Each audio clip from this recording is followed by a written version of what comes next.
But I want to say to you today that Easter did not begin 2,000 years ago. Easter began at least 4,000 years ago with something that happened 2,000 years before the birth of Jesus Christ.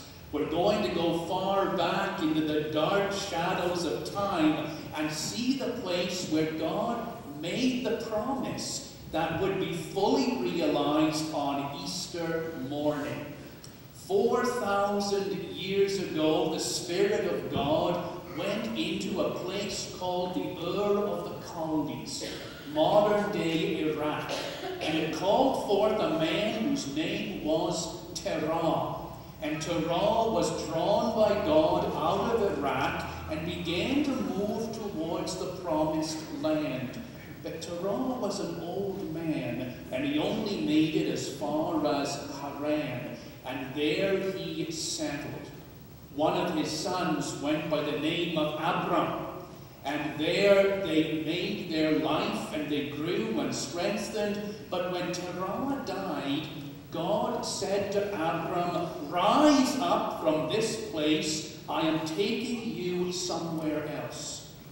And God led Abram into the land of Canaan, and there he settled. And God said to him one day, "Abram, I make to you the promise that you are going to be the father of many nations.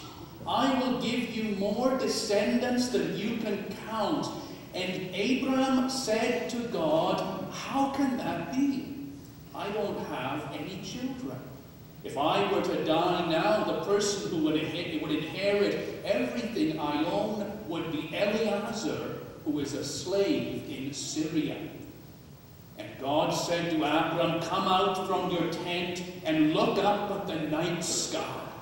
And I want you to begin counting the number of the stars." And he began to count, and that's a hard job. 1, 2, 3, 4, and so on.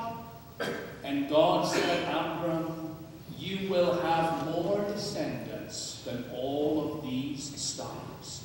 And tomorrow I am going to make a covenant with you that will give you my assurance that I will not fail you." And the next day, God and Abram entered into a covenant. Now, I have to tell you something about the way in which covenants were made in that ancient and cruel time, and it is a strange and somewhat gory story that I hope will not upset you. To make a covenant at that time, If, for example, two men were going to engage in the sale of some real estate, this is what they would do. Each man would bring a sheep. They would kill the sheep on a piece of rocky ground so that the blood flowed out of those sacrifices till there was a river of blood. Then each of the men would take off his sandals and he would walk through the river of blood. And when he did that, he was saying to the other man, if I don't keep my side of this covenant, you may sacrifice me just as we have sacrificed these sheep here today. And that ritual of bonding a covenant was called walking the blood path. Today we settle covenants with a handshake or something like that, probably a lot more convenient and much less messy than walking the blood path. But when God made the covenant with Abram, God wanted to walk the blood path to make it clear to Abram that this covenant was solid. So the next day, God said to Abram, bring me these animals: a cow, a ram, a goat, a dove, and a pigeon. And when you have those animals, go to a rocky place in the desert, and I want you to sacrifice those animals. And here comes this kind of a gory part. You have to cut the animals in half down the center. And you must put one half of each of those animals on each side of a little rocky gully so that the blood flows down into the gully and forms a really significant river of blood. You don't have to cut the pigeon and the dove in half. They're too small. Simply sacrifice them and let their blood mingle with the blood of the cow and the ram and the goat together.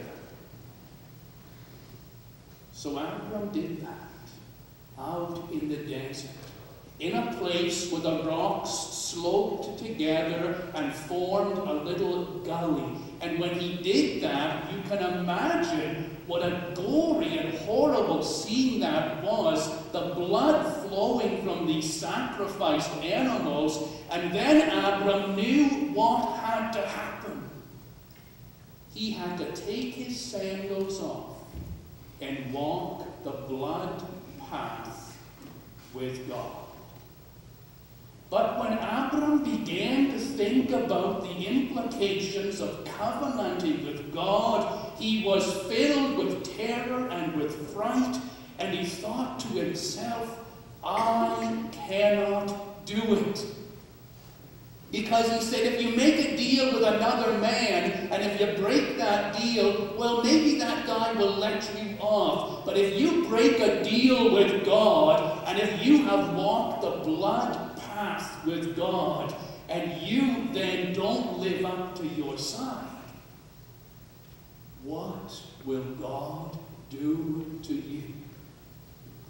So Abram, though he took off his sandals, walked away from the blood path, and he sat down on a rock in the desert, and he stared at the gore that he had created with absolute